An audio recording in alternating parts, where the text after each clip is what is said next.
For The Quotations of Bone by Norman Dubie.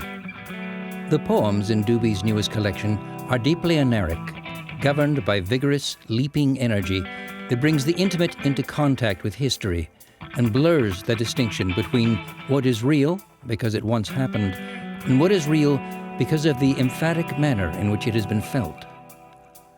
Long-time admirers of Dubie will certainly recognize the familiar mind and spirit able to punch through the surface of experience and into deep psychic quandary with a single revelatory gesture. Did you ever want to give someone all your money? But that tendency is greatly amplified here. One feels the unconscious mind working ceaselessly, even playfully, alongside memory, imparting the poems as if with a strange and consoling living spirit. This makes for a heightened sense of mystery and mortality in poems of private experience. And when such an impulse is aligned with public history, the division of Germany, say, or the acceleration of the planet's ecological crisis, it is outright haunting. Dubie's uncontested mastery of the lyric poem has, in this collection, broken into strange and revelatory territory. I'm sorry that Norman Dubie couldn't be here this evening. He did ask me to read a statement on his behalf before his poems, and so I'm going to start with that. Good evening. I'm honored to have my book, The Quotations of Bone, shortlisted for a very important international distinction that is the Griffin Poetry Prize. That the sharing, that the publishing on air, silica, and paper of poetry should naturally spill across borders in a time when human beings are desperately crossing borders as refugees is a very good thing.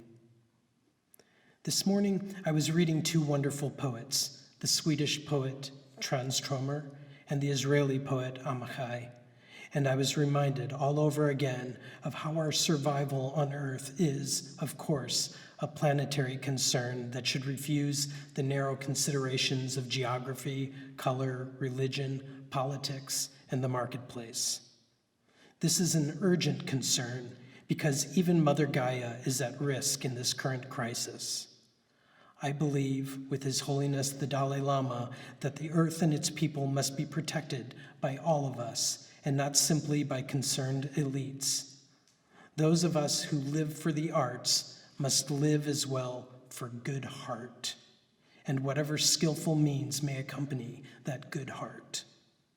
I'm honored to have been considered for this prize, and I thank you all for your patience and your time.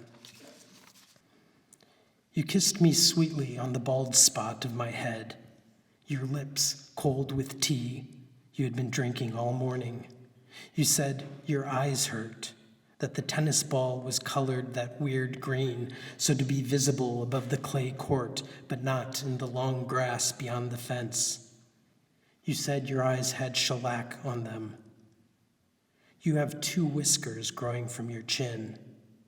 You remember still the photograph of smiling African children who did not ride the riverboat that burned terribly beyond the swamp in March.